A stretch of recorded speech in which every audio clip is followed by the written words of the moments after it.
Hey guys, Doc's in. I just went swimming. As you can see, I got my trunks on.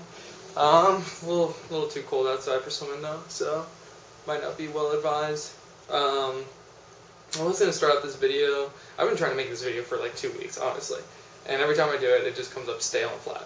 To talk about my next song on my album opener list, and because one of the things I wanted to do is I wanted to play piano for you, but I really can't play it, and it just ends up sucking every time I try and do it.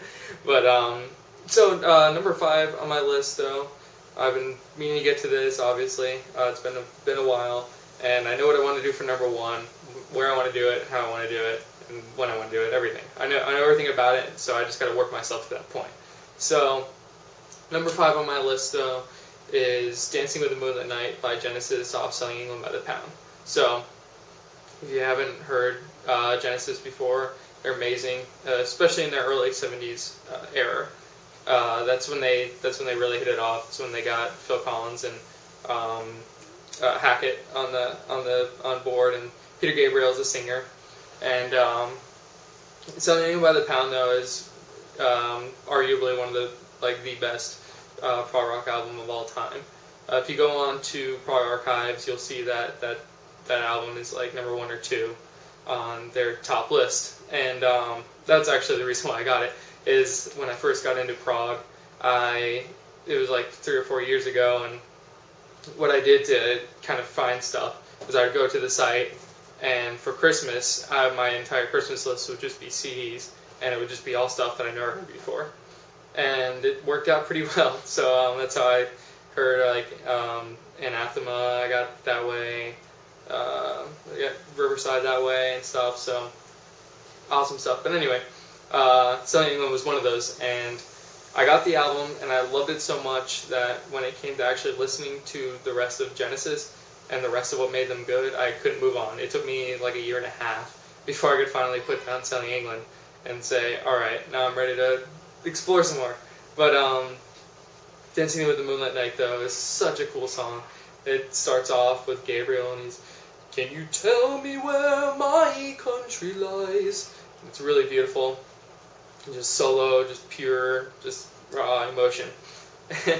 And the riff's really cool. It's just really fast, upbeat. Dancing out with the moonlit night, knights of the green shield stamp and shout. Really cool stuff. And what I was gonna play for you though, which I regrettably can't do, is the intro to Firth Fifth. Is if you just go out and listen to that song, because the song is one of my top 10 favorite songs of all time. It has one of the most beautiful guitar solos ever, and the piano intro is so cool. So the thing is though, is I'm not actually trained in piano. I don't know anything about playing piano. It took me months to get down just all the fingering, and that's pretty much all I have is the fingering. I'm still getting the rhythm down. I don't play it often. I play it like once every few weeks or so.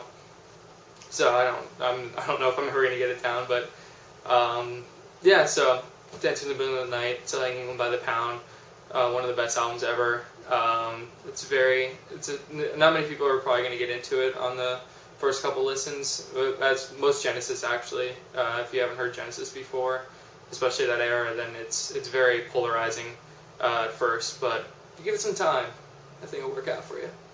But so that's number 5. And one other thing I want to get to is that hopefully you guys have seen Talent TV, but Micah Mellotron Sounds, I got his book today.